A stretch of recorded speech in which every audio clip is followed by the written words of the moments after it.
The moment Golden Eldrow pointed his finger at me across the mahogany dining table, I knew something fundamental had shifted in our family dynamic. The Christmas lights cast a warm glow over the assembled relatives, but the atmosphere had suddenly turned arctic.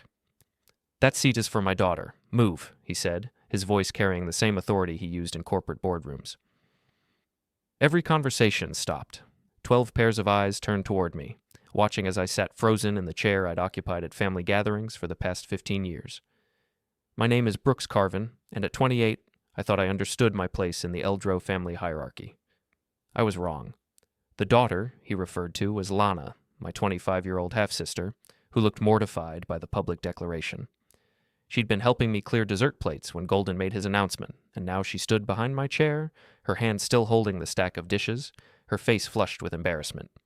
"Dad, it's fine," Lana whispered. "Brooks was just—" "I said move." Golden's interruption was sharp, final. His steel-gray eyes never left mine, challenging me to resist, to make a scene, to give him a reason to escalate further. I could feel my mother Raina's anxious energy from across the table. At 52, she'd perfected the art of smoothing over Golden's rough edges, but even she seemed stunned by this particular power play. Her mouth opened slightly, then closed again, choosing silence over confrontation as she always did. The smart move was compliance. I knew this instinctively, the way you know not to sudden movements around a predator. Golden wanted a reaction, anger, defiance, something that would justify his behavior to the assembled family members. Instead, I stood slowly, deliberately, and moved to an empty chair at the far end of the table. "Thank you," Golden said with false pleasantness, as if I'd simply accommodated a reasonable request. The conversation gradually resumed around me, but I was no longer part of it. I'd been erased, relegated to the periphery of my own family. As I sat in exile, I helped myself to another glass of wine and observed the dynamics I'd somehow missed before. Golden held court at the head of the table, regaling everyone with stories of Eldrow Group's latest acquisitions. My mother hung on his every word, nodding and smiling at appropriate intervals. Various aunts, uncles, and cousins engaged with the enthusiasm of people who understood their place in the hierarchy, and I realized something that should have been obvious years earlier. I was optional. The revelation didn't sting the way I expected it to.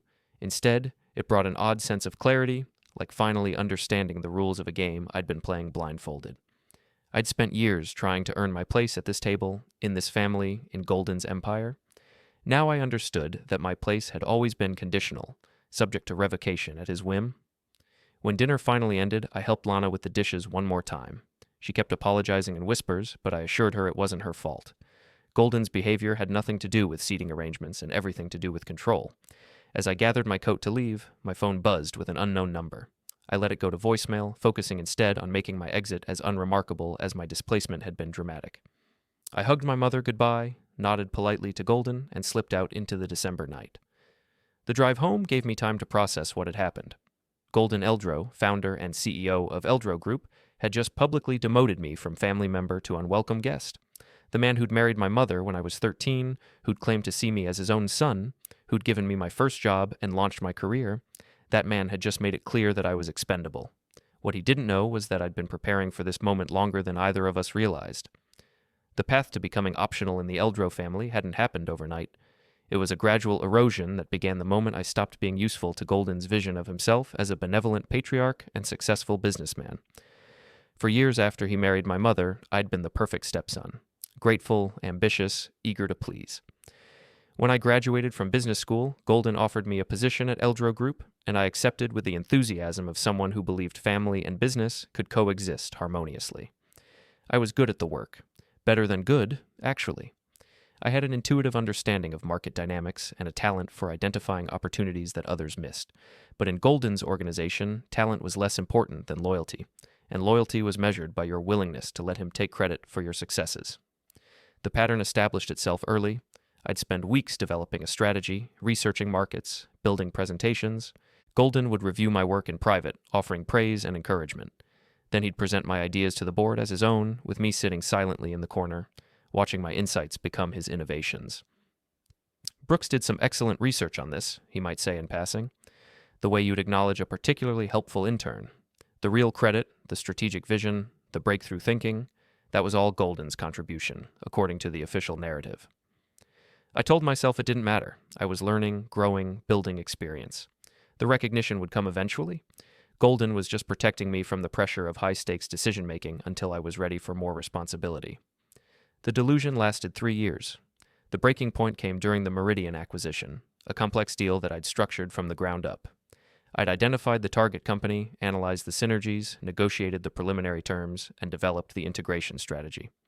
It was my deal in every meaningful sense except the one that mattered. Golden's signature was on the contracts. When the acquisition proved wildly successful, Golden was featured on the cover of 3 business magazines.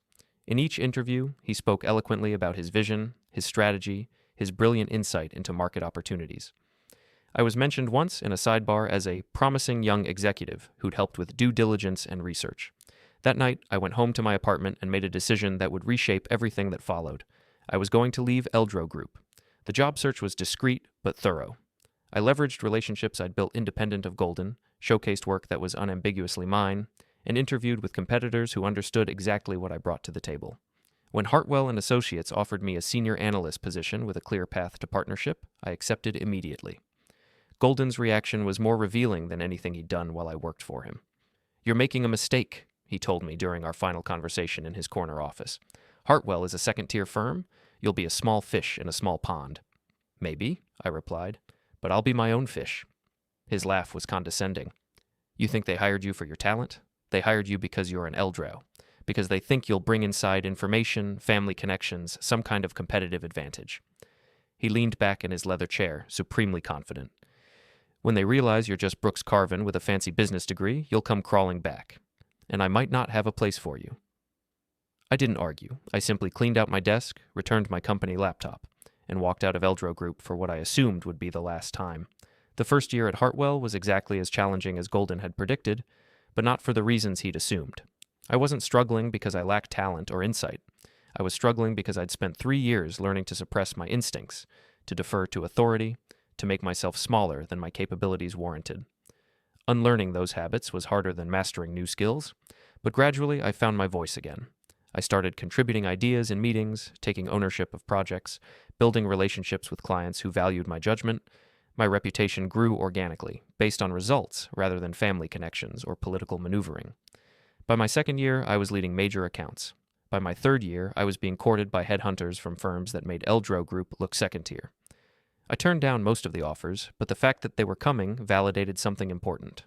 I hadn't needed Golden's platform to succeed. I'd needed to escape it. The irony wasn't lost on me that my career flourished the moment I stopped trying to earn Golden's approval. But the real revelation came when I realized how much my success seemed to bother him. It started with small comments at family gatherings, backhanded compliments about my little firm, and passive-aggressive questions about whether I was happy with my decision. Then came the more direct criticisms, usually delivered in front of other family members, about my disloyalty and ingratitude. The narrative he constructed was simple and self-serving. I was an ungrateful stepson who'd bitten the hand that fed me, abandoning family loyalty for personal ambition. The fact that I was thriving independently didn't fit his story, so he simply ignored it or reframed it as temporary luck. What Golden never understood was that my leaving Eldrow Group hadn't been about rejecting him or the family. It had been about finding out who I was when I wasn't constantly trying to earn approval I was never going to receive. The answer, as it turned out, was someone considerably more capable and dangerous than he'd ever imagined. The phone call that changed everything came on a Tuesday morning in October, 6 months before the Christmas dinner incident. I was reviewing quarterly reports when Owen Reddick, a senior partner at Hartwell, knocked on my office door. "Brooks, do you have a minute? There's something you should know." Owen was 41, methodical, and not given to drama. When he closed the door behind him and took a seat across from my desk, I knew the conversation was going to be significant. "I had lunch yesterday with Pierce Torren from Pemberton Industries," he began. "We were discussing the Morrison deal, and your name came up. Apparently, Golden Eldrow has been making some interesting comments about you at industry events." I set down my pen. "What kind of comments?" "The kind that suggest you left Eldrow Group under less than ideal circumstances. Questions about your loyalty, your work ethic, your ability to handle confidential information." Owen's expression was carefully neutral. "Pierce wanted to know if we were concerned about having you on the Morrison team." The Morrison deal was our biggest client engagement of the year, worth nearly $2 million in fees. If Golden's Whisper campaign was reaching Pemberton Industries, it was reaching everyone who mattered in our industry. "What did you tell him?" I asked. "The truth. that you're one of our most valuable analysts, that your work is impeccable, and that any concerns about your character are unfounded. Owen leaned forward. But Brooks, this isn't going to be the last conversation like this. Golden is actively undermining your reputation. The question is, what are you going to do about it? I spent the rest of that day thinking about Owen's question. Golden wasn't just bad-mouthing me at family dinners anymore. He was conducting a systematic campaign to damage my professional standing, using his industry connections to spread doubt about my competence and character. The smart response would have been to ignore it, to let my work speak for itself, to rise above the petty politics. But as I drove home that evening, I realized that Golden's attacks weren't just about me. They were about his need to control the narrative, to ensure that my success didn't contradict his version of events. In his story, I was supposed to fail. My departure from Eldrow Group was supposed to be a cautionary tale about the consequences of disloyalty. My thriving career was an inconvenient plot twist that needed to be explained away or actively sabotaged. That night, I did something I hadn't done in years. I went through my old files from Eldrow Group. Not the obvious things like performance reviews or project summaries, but the legal documents, the incorporation papers, the partnership agreements that I'd helped draft during my time there. What I found was interesting. When Golden had restructured Eldrow Group during my second year, he'd needed someone with legal training to help navigate the regulatory requirements. I'd volunteered, working closely with the corporate attorneys to ensure compliance with SEC regulations and state incorporation laws. In the process, I'd been named to several advisory positions that were required by law but largely ceremonial in practice. Golden had needed warm bodies with clean backgrounds to fill regulatory requirements, and I'd been a convenient choice. Family member, business school graduate, no conflicts of interest. At the time, I'd seen these positions as meaningless paperwork, legal formalities that had no bearing on actual business operations. I'd signed the documents, filed them away, and forgotten about them entirely. But legal formalities, I was beginning to realize, could become very meaningful under the right circumstances. I spent the weekend researching corporate governance law, refreshing my understanding of fiduciary duties and regulatory oversight.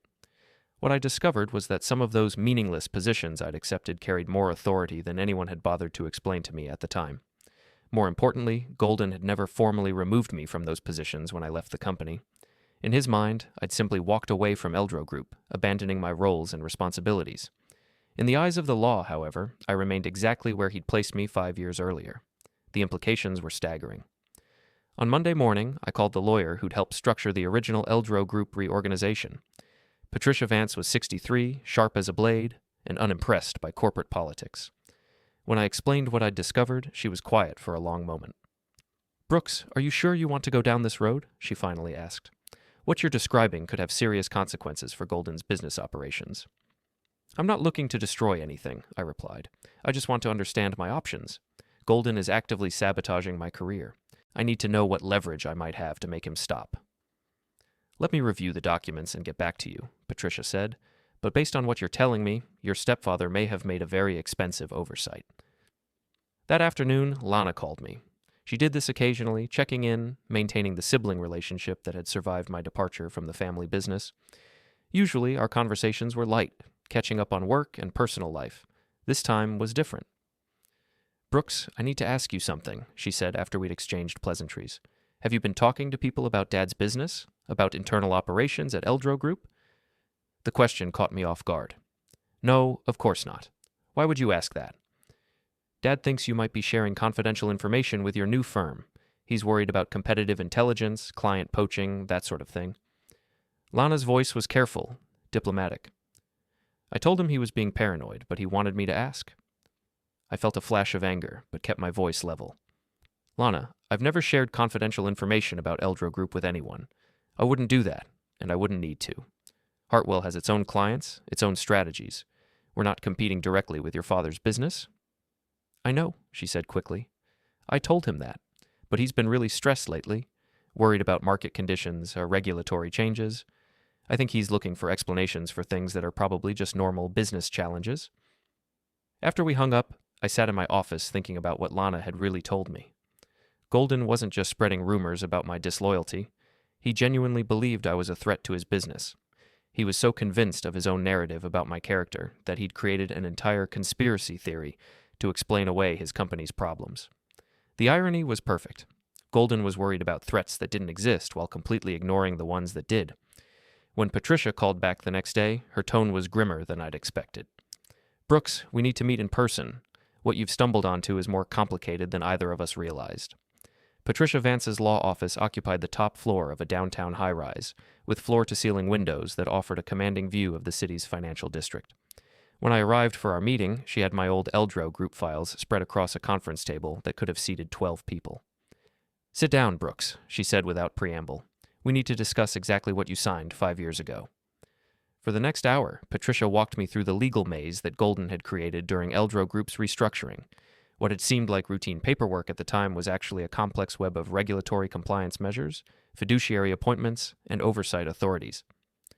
"The short version," Patricia explained, "is that your stepfather needed someone with clean credentials to satisfy SEC requirements for several advisory positions. You were the obvious choice. Family member, business background, no conflicts of interest." She pointed to a specific document, my signature clearly visible at the bottom. "This one is particularly interesting. You were appointed to the Regulatory Compliance Advisory Board with authority to review and approve certain types of transactions." "But that was just ceremonial," I protested. "I never actually reviewed anything. Golden handled all the real decisions." "Ceremonial or not, it's legally binding," Patricia replied. "And here's the problem. When you left Eldrow Group, no one formally removed you from these positions. In Golden's mind, you'd abandoned your responsibilities. In legal terms, you simply became an absentee board member." The implications began to dawn on me. "Are you saying I still have authority over Eldrow Group's operations?" "Limited authority, but yes. Specifically, you have the right to review certain categories of transactions, request documentation, and in some cases, temporarily suspend operations pending compliance review." Patricia's expression was serious. "Brooks, your stepfather has been operating for 3 years under the assumption that these oversight mechanisms no longer exist. If you chose to exercise your authority, it could create significant disruptions." I stared at the documents, trying to process what I was hearing. Golden had spent months undermining my reputation, spreading rumors about my disloyalty and incompetence. Meanwhile, he'd left me in a position to potentially paralyze his business operations. "What would happen if I actually used this authority?" I asked. "Depends on what you find," Patricia said. "If Eldrow Group's operations are completely compliant, you'd file your review and nothing would change. But if there are irregularities, questionable transactions, regulatory violations, undisclosed conflicts of interest, you'd be legally obligated to report them. And if I don't find anything? Then you've demonstrated due diligence, and Golden learns that his actions have consequences. Sometimes the threat of oversight is more powerful than oversight itself." I left Patricia's office with a folder full of legal documents and a decision to make. I could continue ignoring Golden's whisper campaign, hoping it would eventually fade away. Or I could remind him that power dynamics are more complex than they appear on the surface. That evening, I had dinner with a former colleague from Eldrow Group, someone who'd stayed in touch despite the politics surrounding my departure. Nia Walsh was a senior analyst who'd always been straight with me about office dynamics and industry gossip. "Brooks, I need to tell you something," she said over appetizers. "Golden's been asking questions about your work at Hartwell. Specifically, he wants to know if you're pursuing any clients that might compete with Eldrow Group's business." "Are we?" I asked, though I already knew the answer. "Not directly, but there's some overlap in the market segments. Nothing that would constitute client poaching or unfair competition, but Golden seems convinced that you're deliberately targeting his accounts." Nia leaned forward, lowering her voice. "The thing is, he's not just worried about competition, he's worried about exposure. There have been some irregularities in recent transactions, questions about due diligence procedures, concerns about regulatory compliance. I think he's afraid that your industry connections might lead to unwanted scrutiny." This was new information. "What kind of irregularities?" "I can't get into specifics, but let's just say that some of the shortcuts Golden's been taking to accelerate deal timelines might not look great under regulatory review." Nia's expression was carefully neutral. "The irony is that if you were still working there, you'd probably have caught these issues and prevented them from becoming problems." After dinner, I walked through downtown, thinking about what Nia had told me. Golden wasn't just paranoid about my success. He was genuinely worried about regulatory exposure. His attacks on my reputation weren't just petty revenge, they were a preemptive strike against someone he saw as a potential threat to his business operations. The problem was, he'd created the very threat he was trying to neutralize. Over the next few weeks, I began hearing more whispers about Eldrow Group's challenges. Nothing dramatic or public, but the kind of industry gossip that suggested underlying problems. questions about deal structures, concerns about disclosure practices, rumors about strained client relationships.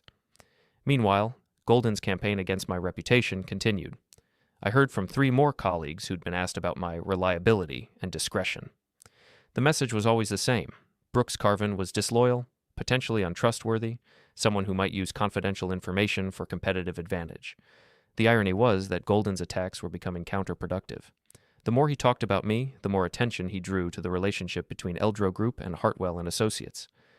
Industry observers began wondering why he was so concerned about a former employee who'd moved to a supposedly second-tier firm. That's when I realized Golden had made a fundamental strategic error. By positioning me as a threat, he'd elevated my importance in ways that worked against his interests. People began paying attention to my work, not because I was seeking attention, but because Golden kept insisting I was worth worrying about. The turning point came in November, when I received an invitation to speak at the Regional Business Development Conference. It was a significant honor, the kind of platform that established industry credibility and thought leadership. More importantly, Golden was scheduled as the keynote speaker. I accepted the invitation immediately. The week before the conference, Lana called again. This time, her concern was more direct. "Brooks, Dad knows you're speaking at the RBD conference. He's really upset about it." "Why would he be upset?" "It's a professional conference. We're both industry professionals." "He thinks you're deliberately trying to upstage him, to undermine his keynote presentation?" Lana's voice carried the exhaustion of someone caught between conflicting loyalties. "He's talking about having you removed from the program." "On what grounds?" I asked. "I don't know, but he's really agitated about this. More than I've ever seen him." After we hung up, I sat in my office thinking about Golden's reaction. A confident CEO wouldn't be threatened by a former employee's conference presentation. The fact that he was considering trying to have me removed suggested that his position was more fragile than anyone realized. That night, I made a decision that would reshape everything that followed. I called Patricia Vance and told her I was ready to exercise my oversight authority over Eldrow Group's operations. "Are you sure about this, Brooks?" she asked. "Once you start this process, there's no going back. Golden will know exactly what you're capable of, and he'll respond accordingly." "I'm sure," I replied. "It's time to remind him that actions have consequences." "All right then," Patricia said. "Let me draft the formal notification. This is going to be interesting." The Regional Business Development Conference was held at the Grand Metropolitan Hotel, a gleaming tower of glass and steel that hosted the city's most important business events. As I walked through the marble lobby on the morning of my presentation, I could feel the energy of 500 industry professionals networking, deal-making, and positioning themselves for advantage. Golden's keynote address was scheduled for 9 a.m., opening the conference with what the program described as strategic vision in uncertain markets.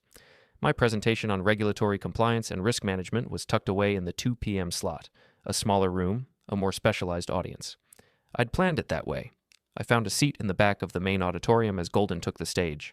At 55, he was still an imposing figure, tall, silver-haired, commanding in the way that successful CEOs learn to project authority. His presentation was polished, confident, full of the kind of broad strategic insights that impressed audiences without revealing any specific information. "The key to success in today's market," he was saying, "is the courage to move quickly when opportunities arise. While our competitors are paralyzed by overanalysis and regulatory anxiety, we're executing deals and capturing value." I watched the audience respond positively to his message. Golden had always been an effective public speaker, able to project confidence and vision in ways that made complex business challenges seem manageable.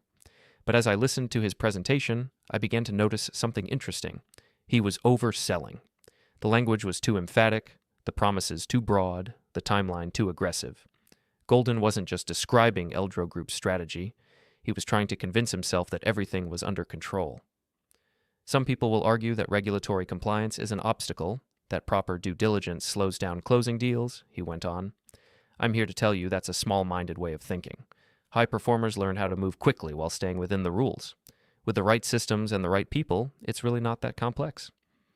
The irony was perfect. Golden was publicly positioning himself as an expert on regulatory compliance while privately cutting corners that could expose his company to serious legal liability. After his presentation, I watched him work the room during the networking break. Golden was in his element, surrounded by admirers, holding court with the kind of casual authority that came from years of industry success. Several people approached him with business cards and investment opportunities. But I also noticed the conversations he wasn't having. A few industry veterans who would normally seek him out instead kept their distance. The regulatory attorneys in attendance seemed less enthusiastic about his message than the general audience. The subtle social dynamics suggested that Golden's reputation, while still strong, wasn't as unassailable as it appeared. My own presentation went exactly as I'd hoped. The audience was smaller but more sophisticated: compliance officers, regulatory attorneys, senior analysts who understood the complexities of modern business oversight. I focused on case studies of regulatory failures, the warning signs that preceded major compliance breakdowns, and the importance of independent oversight mechanisms. I never mentioned Eldrow Group by name, but several audience members asked pointed questions about family-owned businesses and the challenges of maintaining objectivity when personal relationships complicated professional responsibilities. The key, I explained, is understanding that regulatory compliance isn't just about following rules. It's about creating systems that function independently of personal dynamics or political pressures. The moment oversight becomes personal, it stops being effective. After my presentation, I was approached by several conference attendees who wanted to continue the conversation. Among them was Cambria Torwell, a senior partner at one of the city's most prestigious law firms, who specialized in corporate governance and regulatory compliance. "Brooks, that was an excellent presentation," she said. "I'm curious, do you do consulting work on compliance systems? We have several clients who could benefit from that kind of analysis." "I might be interested," I replied.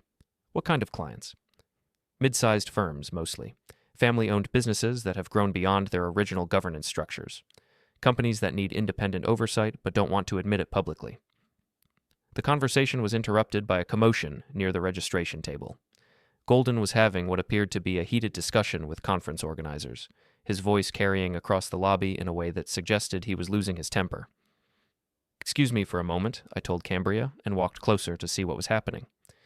"This is completely inappropriate," Golden was saying to a young woman with a conference badge that identified her as an event coordinator. "I specifically requested that certain individuals not be given speaking platforms at this conference." "Sir, I'm not sure what you're referring to," the coordinator replied, clearly flustered. "All of our speakers were approved through the standard review process." "Brooks Carven should not be presenting at a professional conference," Golden continued, his voice rising. "He's a disgruntled former employee with a personal agenda. His presence here undermines the integrity of this entire event." I felt a hand on my shoulder and turned to find Owen Reddick standing beside me. "Well," Owen said quietly, "that's not a good look for him." He was right. Golden's public outburst was drawing attention from conference attendees, many of whom were now staring at the scene with obvious discomfort.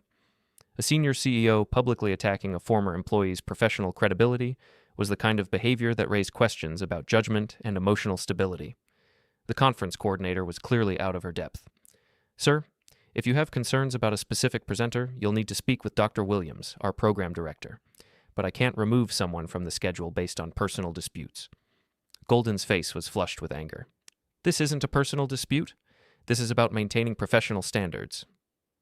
That's when I decided to intervene. I walked over to the registration table, maintaining the calm demeanor that had served me well throughout this entire situation. "Golden," I said pleasantly, "I didn't realize you were concerned about my presentation. If you'd like to discuss any professional issues, I'm happy to have that conversation privately." The lobby had gone quiet. 50 or 60 conference attendees were now watching our interaction with undisguised interest. Golden found himself in the position of either escalating the confrontation publicly or backing down in front of his peers. "There's nothing to discuss," he said, his voice tight with controlled anger. "I simply think conference organizers should be more careful about their speaker selection process." "I understand," I replied. "Professional standards are important. I'm sure everyone here appreciates your commitment to maintaining them." It was a perfect non-response that acknowledged his concern while subtly highlighting the inappropriateness of his behavior. Golden realized he'd been outmaneuvered, and his expression shifted from anger to something closer to wariness. "Enjoy the rest of the conference," he said, and walked away with whatever dignity he could salvage. The crowd dispersed gradually, but I could see people whispering, sharing opinions about what they'd just witnessed. Golden's public outburst had accomplished the opposite of what he'd intended. Instead of undermining my credibility, he'd raised questions about his own judgment and professionalism. Cambria Torwell reappeared at my side. "Well, that was illuminating," she said. "I'm even more interested in discussing that consulting opportunity now." "Why's that?" I asked. "Because anyone who can handle that kind of pressure with that level of composure is someone I want on my team." That evening, I had dinner with Lana at a quiet restaurant downtown. She'd been at the conference, attending as part of Eldrow Group's business development efforts, and had witnessed the entire confrontation. "Brooks, I need to apologize for Dad's behavior today," she said over appetizers. "That was completely inappropriate." "You don't need to apologize for him, Lana. You're not responsible for his choices." "I know, but it reflects on all of us. And honestly, I'm worried about him. He's been increasingly paranoid about competitors, about former employees, about regulatory issues. It's like he sees threats everywhere." I chose my words carefully. "Maybe he's under more pressure than people realize." "Maybe," Lana agreed. "But the way he's handling it is making everything worse. Today's outburst is going to be talked about for months. People are going to wonder what he's so worried about." She was right, of course. Golden's behavior at the conference had been a strategic disaster, drawing attention to exactly the kind of concerns he should have been trying to minimize. But I was beginning to understand that Golden's judgment was compromised by his need to control narratives that were beyond his control. 3 days later, Patricia Vance called with an update on the regulatory review I'd initiated. "Brooks, we've submitted the formal request for documentation. Eldrow Group has 30 days to provide the materials specified in your oversight authority. After that, you'll have 60 days to complete your review and file a report." "How has Golden responded?" "That's the interesting part," Patricia said. "His lawyers are arguing that your authority expired when you left the company, but they're also providing the requested documents. It's like they're not sure of their legal position, so they're covering all their bases." "What does that tell you?" "It tells me they're worried about what you might find. If everything was completely clean, they'd fight the review on procedural grounds. The fact that they're cooperating suggests they want to control the process rather than risk having it escalated to external regulators." I hung up the phone and walked to my office window, looking out at the city skyline. In less than a month, I'd gone from being a target of Golden's whisper campaign to being someone he was actively worried about. The shift in dynamics was subtle but significant. Golden still believed he was in control of the situation. He still thought he could manage the narrative, contain the damage, and ultimately prevail through superior resources and industry connections. What he didn't realize was that control had already shifted. He just hadn't been informed yet. The documents arrived on a Thursday afternoon in 3 bankers' boxes delivered by courier to Patricia Vance's law office. 5 years of Eldrow Group's regulatory filings, transaction records, compliance reports, and internal correspondence. Everything I was legally entitled to review under my oversight authority. Patricia and I spent the weekend going through the materials systematically, looking for patterns, irregularities, anything that suggested Golden's shortcuts had crossed legal lines. What we found was more concerning than either of us had expected. "This is problematic," Patricia said, pointing to a series of transaction records from the previous 18 months. These deals were structured to avoid certain disclosure requirements, but the methods used are questionable at best. I reviewed the documents she'd highlighted. Golden had been using complex subsidiary arrangements to obscure the true nature of several acquisitions, making it difficult for regulators to track ownership changes and potential conflicts of interest. "Is it illegal?" I asked. "That's the real question, isn't it?" Patricia said. "It's undeniably aggressive. Whether it rises to a regulatory breach comes down to intent and how it's carried out. But Brooks, if these arrangements were ever scrutinized by the SEC, Golden would struggle to justify them." We continued working through the documents, finding more examples of questionable practices. Accelerated due diligence timelines that bypassed standard verification procedures. Client agreements that pushed the boundaries of disclosure requirements. Financial reporting that was technically accurate but potentially misleading.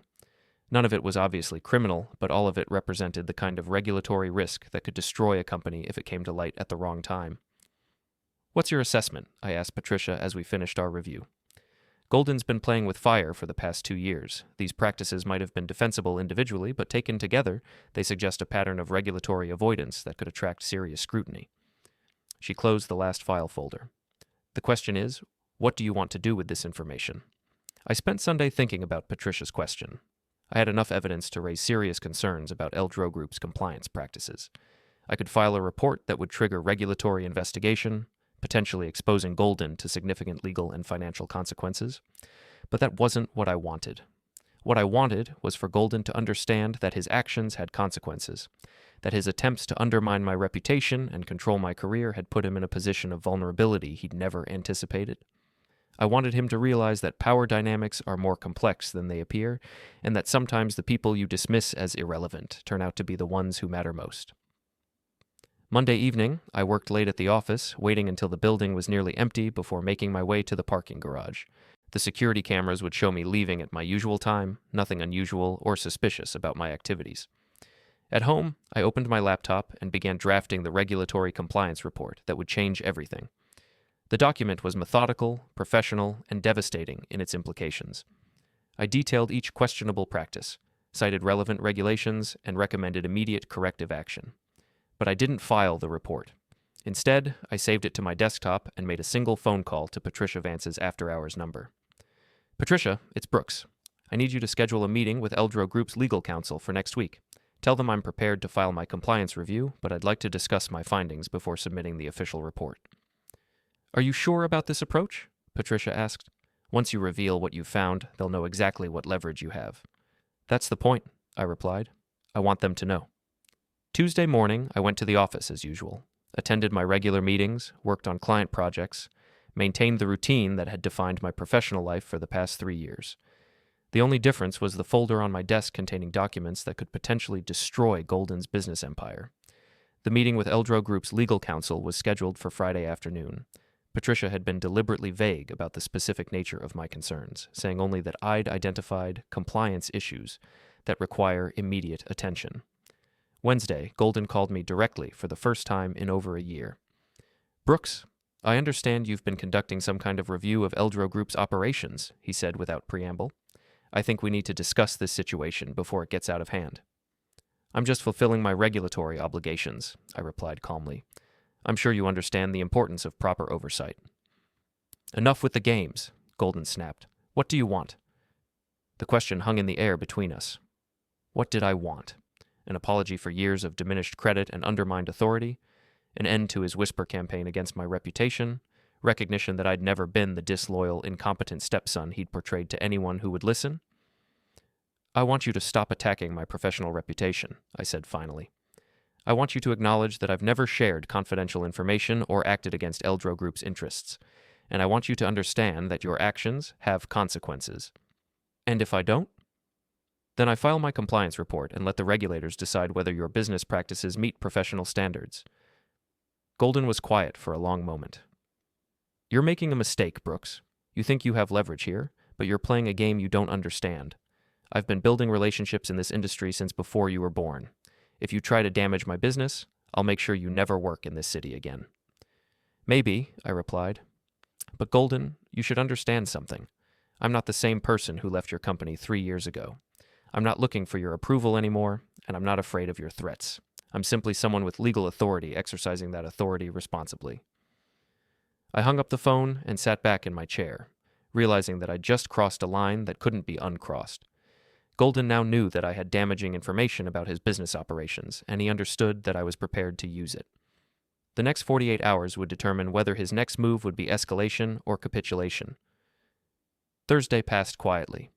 I heard nothing from Golden, nothing from his lawyers, nothing from family members who might have been enlisted to mediate the situation.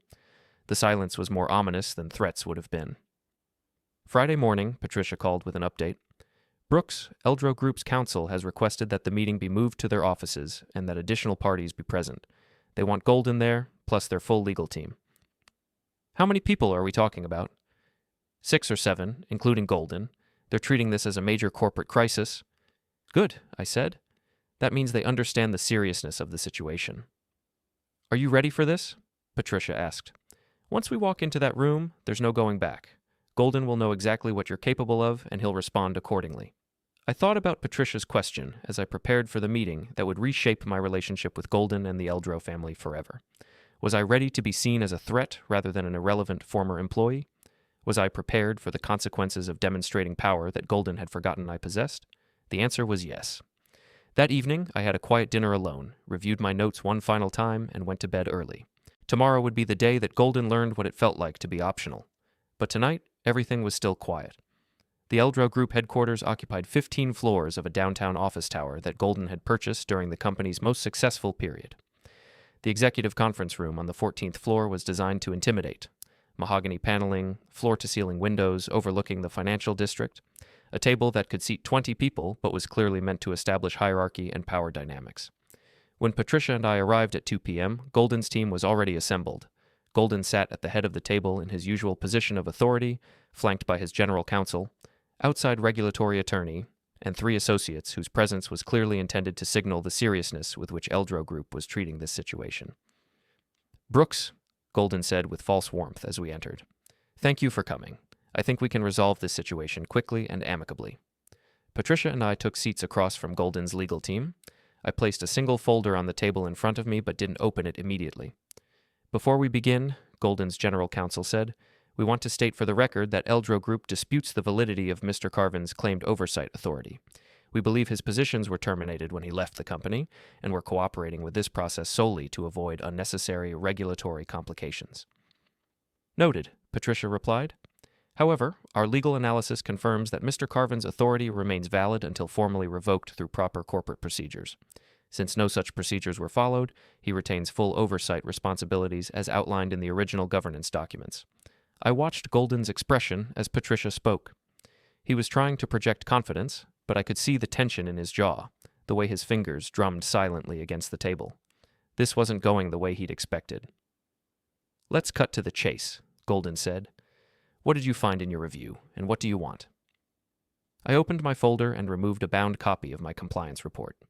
The document was 43 pages long, meticulously researched, and devastating in its implications. I found systematic patterns of regulatory avoidance that raise serious questions about Eldrow Group's compliance practices, I said calmly. Subsidiary structures designed to obscure ownership information, accelerated due diligence procedures that bypass standard verification requirements, and financial reporting that is technically accurate but potentially misleading. I slid copies of the report across the table to each member of Golden's legal team. None of these practices appear to violate specific regulations individually, but taken together, they suggest a deliberate strategy to minimize regulatory oversight. The room fell silent as Golden's attorneys began reviewing the document. I could see their expressions changing as they absorbed the implications of what I'd discovered. "This is," Golden's general counsel began, then stopped, clearly struggling to find appropriate language. "Problematic," Patricia finished, which is why Mr. Carven wanted to discuss his findings before filing the official report with regulatory authorities. Golden's face had gone pale. "Brooks, you can't be serious about this. These are standard business practices, aggressive maybe, but perfectly legal." "Maybe," I replied, "but that's not for me to determine. My responsibility is to identify potential compliance issues and report them to appropriate authorities. What happens after that is up to the regulators." "What do you want?" Golden asked again, his voice tight with controlled anger. "I want you to understand that actions have consequences," I said. "For 3 years, you've been spreading rumors about my disloyalty, my competence, my character. You've actively tried to undermine my professional reputation because my success didn't fit your narrative about ungrateful stepchildren and family loyalty." I leaned forward slightly, maintaining eye contact.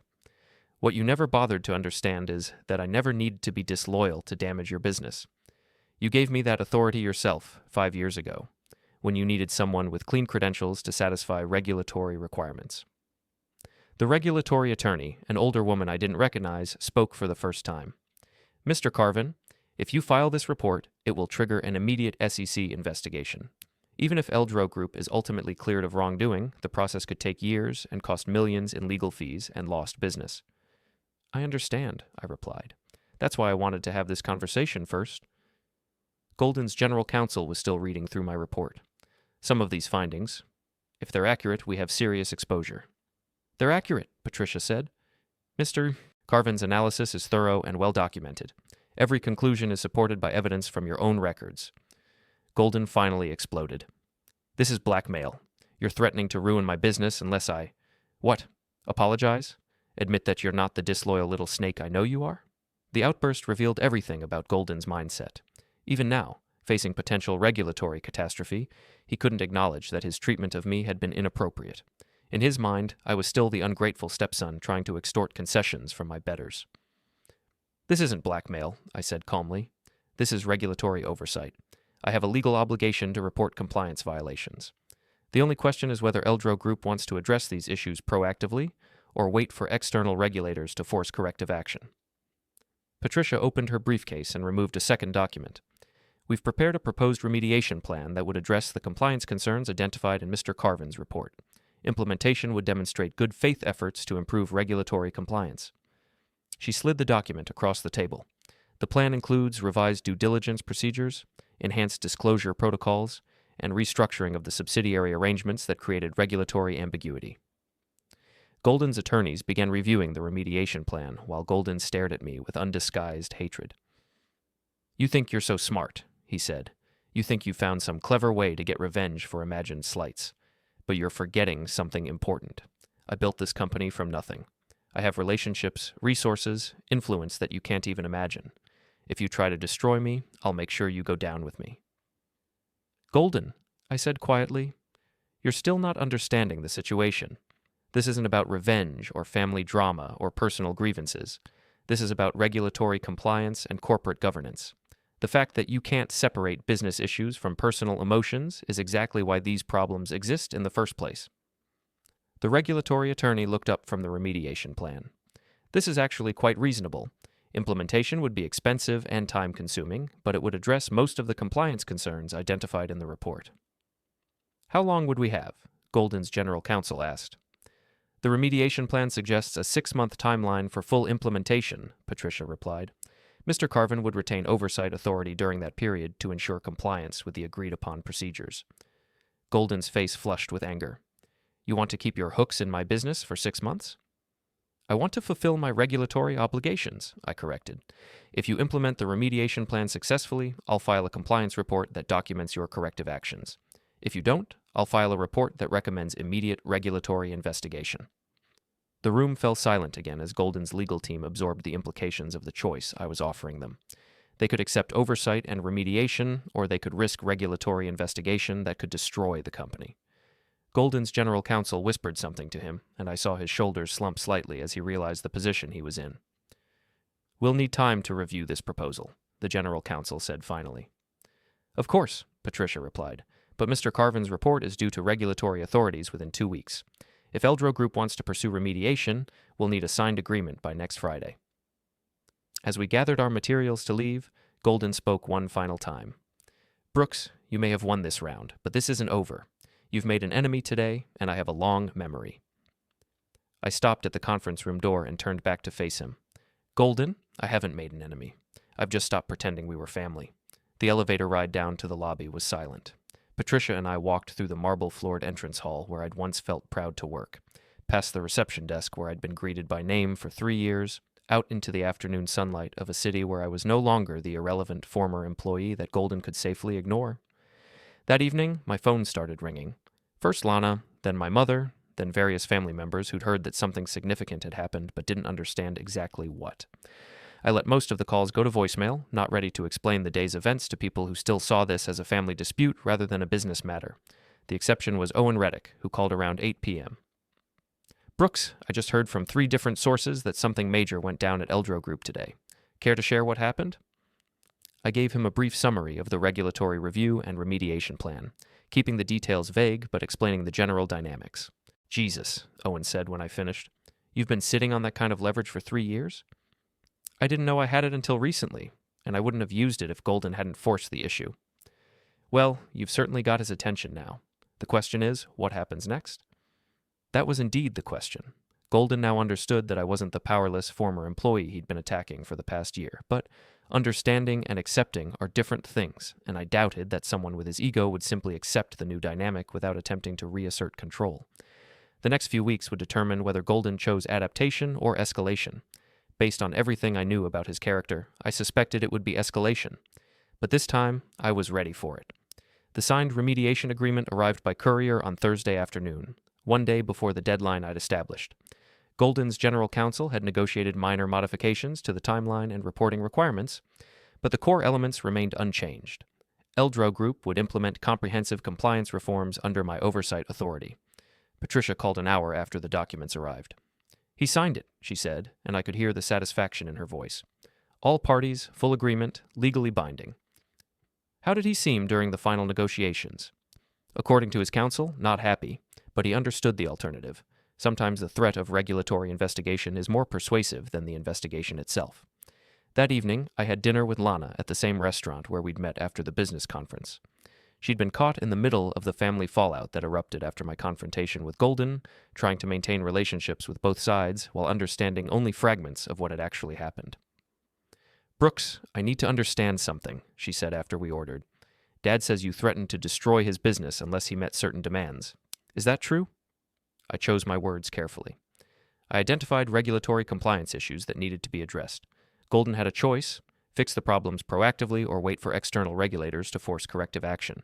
He chose the first option. But why now? Why after all these years?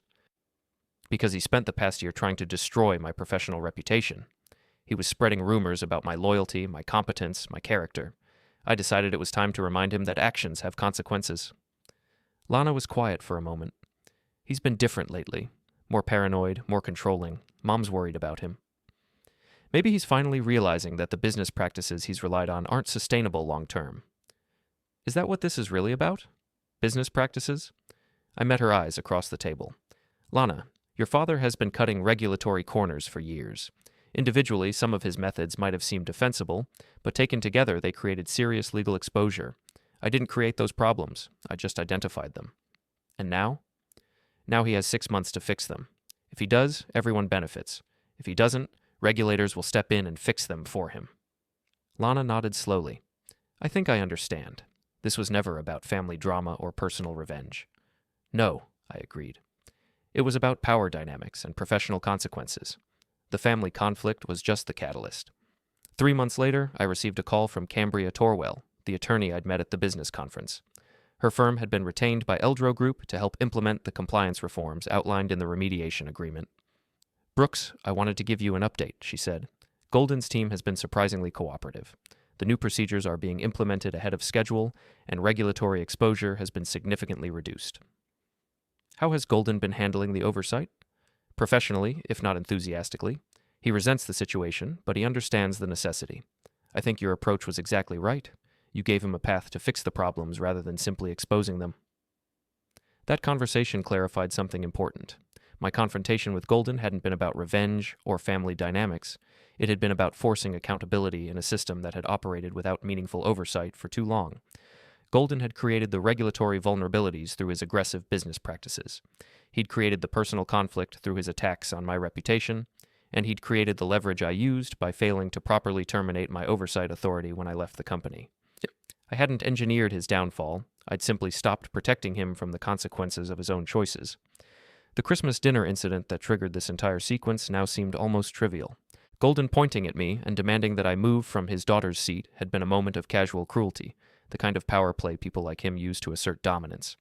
But it had also been the moment I stopped caring about earning his approval or maintaining family peace at the expense of my own dignity. Sometimes the smallest humiliations create the largest transformations, not because they're traumatic, but because they're clarifying. 6 months after signing the remediation agreement, Golden called me directly for the second time in 4 years. Brooks, the compliance implementation is complete. My attorneys tell me you're satisfied with the reforms. I am, I replied. Eldrow Group's regulatory compliance systems are now among the strongest in the industry. You should be proud of what your team accomplished. I want you to know that I don't appreciate being forced into this situation. I understand. But you should also understand it was necessary. The business practices you were using created serious legal exposure. The remediation process eliminated that exposure. And now? Now you have a company with much stronger governance and significantly reduced regulatory risk. The short-term cost will be offset by long-term benefits. Golden was quiet for a moment. I suppose you think this makes us even. I think this makes us done, I replied. You're no longer attacking my professional reputation, and I'm no longer responsible for overseeing your business operations. We can both move forward. And the family? The family is what it's always been, I said finally. A collection of people with complicated relationships and competing interests. The difference is that now everyone understands where they actually stand. You're not the same person who left my company 3 years ago. No, I agreed. And you're not the same person who hired me 8 years ago. People change, power dynamics change. The key is adapting rather than pretending nothing has shifted. After we hung up, I sat in my office thinking about the year that had led to it. Golden was right. I wasn't the same person who'd left Eldrow Group seeking his approval. The change hadn't happened overnight. It was built through independent success and the realization that I didn't need his validation. That evening, I cleaned out the folder of documents related to the Eldrow Group regulatory review. The remediation was complete, my oversight authority terminated, and my legal obligations fulfilled. As I prepared to shred the last compliance report, my phone buzzed with a text from an unknown number. Brooks, this is Cambria Torwell. My firm has been retained by 3 companies who want to implement the same governance reforms you designed for Eldrow Group. Would you be interested in consulting? I stared at the message, realizing that the confrontation with Golden had created opportunities I'd never anticipated. The expertise I'd developed, the systems I'd designed, the reputation I'd built, all of it had value. I typed back, I'd be very interested. Let's schedule a meeting. As I hit send, I understood something important. Golden had tried to make me optional in his world, but in doing so, he forced me to become essential in my own. The seat he demanded I vacate at the Christmas table had never really been mine to begin with. The position I built for myself afterward, that was something no one could take away. The calls that followed were no longer crises, but opportunities. And for the first time in years, I was exactly where I belonged.